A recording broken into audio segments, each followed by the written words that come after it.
আয়ারল্যান্ডের সাথে ভারতীয় দল আজকের দ্বিতীয় টি-20 ম্যাচ কি জিতে টি-20 সিরিজটা 1-1 ড্র করাতে পারবে?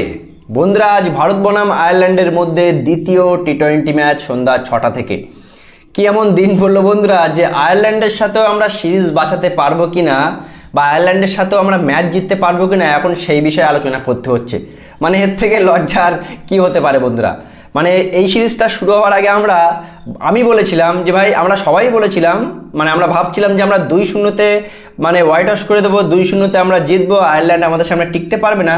কিন্তু এমন এক জায়গায় এসে আমরা দাঁড়িয়েছি যেখানে প্রথম টি-20 ম্যাচটা আয়ারল্যান্ড আমাদেরকে একতরফা হারিয়ে দিয়েছিল, আর এখন এমন একটা দিনে আজকে আমরা দাঁড়িয়ে আছি যেখানে ভারতীয় দলকে আজকের দ্বিতীয় টি-20 ম্যাচটা জিতে অ্যাটলিস্ট সিরিজটা ড্র করাতে হবে।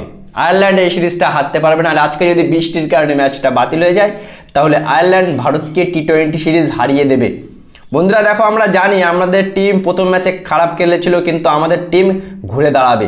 আমাদের ভারতীয় দল কিন্তু মাঝে মাঝে একটা অর্ধেক ভুল করলেও সবসময় এই ভুলটা করে না, আর আজকের দ্বিতীয় ম্যাচে আমাদের পুরো প্রত্যাশা আমাদের টিম ঘুরে দাঁড়াবে এবং আয়ারল্যান্ডকে হারিয়ে সিরিজটা 1-1 ড্র করাবে।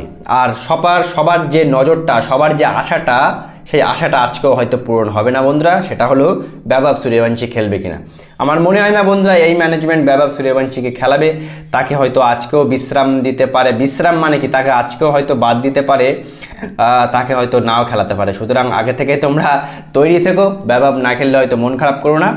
ভারতীয় দল আজকে বৈভব সূর্যবংশীকে ছাড়াই মাঠে নামবে এবং দেখা যাক বৈভব সূর্যবংশীকে ছাড়া ভারতীয় দল কেমন করে। প্রথম ম্যাচে তো তাকে নেয়নি, ভারতীয় দল বাজেভাবে হেরে গিয়েছিল। আমরা সবাই বলেছিলাম ভাই, বৈভবকে ভারতীয় দলে থাকা উচিত ছিল, কিন্তু বৈভবকে ভারতীয় দলে এরা রাখিনি। সো বন্ধুরা, তোমাদের কি মনে হয় ভারতীয় দল আজকে দ্বিতীয় টি-20 ম্যাচটা জিতে কি এই টি-20 সিরিজটা বাঁচাতে পারবে? অবশ্যই জানাবে কমেন্ট করে। ভিডিওটি ভালো লাগলে শেয়ার করে পেজটি অবশ্যই ফলো করে দেবে।